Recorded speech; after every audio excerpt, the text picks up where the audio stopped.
Mashambulizi makali ya makombora kutoka Irani yameingia katika hatua ya hatari, yakisababisha uharibifu mkubwa wa miundombinu na kuongeza idadi ya vifo na majeruhi nchini Israel, huku hofu ikizidi kutanda.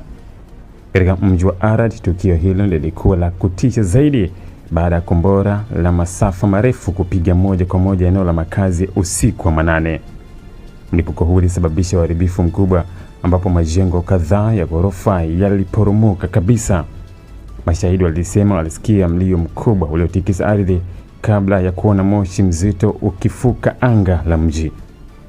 Timu za uokoaji zikiwemo askari wa zimamoto na wahudumu wa afya zilifanya kazi bila kupumzika usiku kucha, wakijaribu kuokoa watu waliokuwa wamekwama chini ya vifusi. Ripoti za awali zinaonyesha kuwa makumi ya watu wamejeruhiwa, huku idadi waliopoteza maisha ikiendelea kuongezeka kadri operesheni za uokoaji zinavyoendelea. Hospitali katika maeneo ya kusini mwa Israel zilijaa majeruhi, huku baadhi yao wakiwa katika hali mbaya kutokana na majeraha ya mlipuko na vipande vya mabaki ya makombora.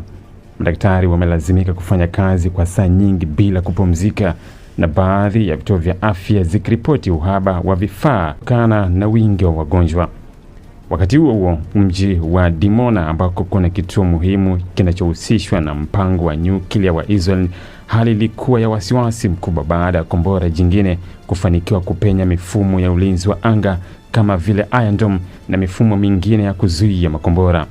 Shambulio hilo lilisababisha uharibifu wa miundombinu na umeme katika majengo kadhaa, huku baadhi ya taarifa zikidai kuwa vipande vya kombora viligonga maeneo nyeti karibu na kituo hicho.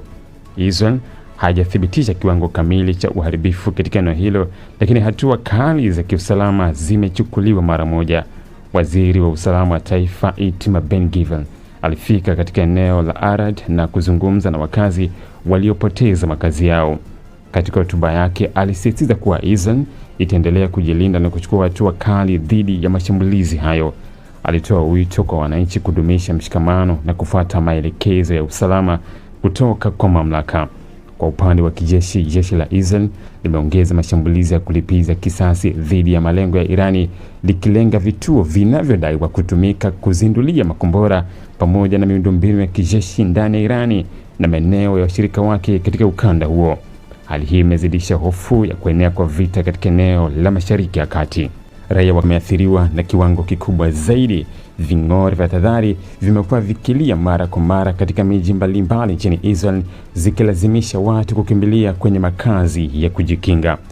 Kwa ujumla, hali hii inaendelea kuwa tete na isiyotabirika, huku wachambuzi wa kimataifa wakionya kuwa ikiwa mashambulizi haya yataendelea kwa kasi hii, kuna hatari kubwa ya mzozo huu kugeuka vita kamili vya kikanda vyenye athari kubwa zaidi kwa usalama wa dunia.